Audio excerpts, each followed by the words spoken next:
భూ సమస్యల సత్వర పరిష్కారమే లక్ష్యంగా రెవెన్యూ సదస్సులు జరుగుతున్నాయని కాకినాడ జిల్లా టీడీపీ అధ్యక్షులు జ్యోతుల నవీన్ అన్నారు. గండేపల్లి మండలం మురారి గ్రామంలో జరిగిన రెవెన్యూ సదస్సులో గండేపల్లి ఎంఆర్ఓ శ్రీనివాసరావు ఆధ్వర్యంలో గ్రామ సభను నిర్వహించారు. సభలో రైతుల నుంచి అర్జీలను స్వీకరించి ఆన్లైన్లో నమోదు చేశారు. ఈ కార్యక్రమంలో కాకినాడ జిల్లా టీడీపీ అధ్యక్షులు జ్యోతుల నవీన్ మాట్లాడుతూ రెవెన్యూ సదస్సుల ముఖ్య ఉద్దేశం రైతు సమస్యల పరిష్కారమేనని పేర్కొన్నారు. వివిధ కారణాలతో ఏళ్ల తరబడి ప్రజలు రైతులు భూ వివాదాలతో సతమతమవుతున్నారని, ఇలాంటి వాటి పరిష్కారానికి రెవెన్యూ గ్రామ సదస్సులో మంచి పరిష్కార వేదికలని వివరించారు. రెవెన్యూ సదస్సులో పోతుల మోహన్ రావు, కోర్పు సాయితేజ, పరిమిబాబు, కందుల చిట్టుబాబు తదితరులు పాల్గొన్నారు. అదేవిధంగా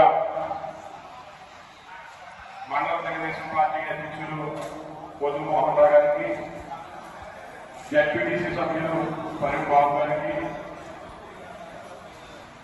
గడ్డపేట సర్పంచ్ అయినటువంటి కందుల చిట్టుబాబు గారికి, అలాగే మన మండల వైస్ ఎంపీ అయినటువంటి కుర్చే రాజా గారికి, తెలుగుదేశం పార్టీ జిల్లా ఉపాధ్యక్షులు గౌరవనీయులు కోర్పు సాయిదేవి గారికి, వీరబాబు గారికి, ఎంఆర్ఓ గారికి, మిగతా ఆఫీసర్స్కి మరియు గ్రామ ప్రజలందరికీ కూడా హృదయపూర్వక ధన్యవాదాలు తెలియజేస్తున్నాను.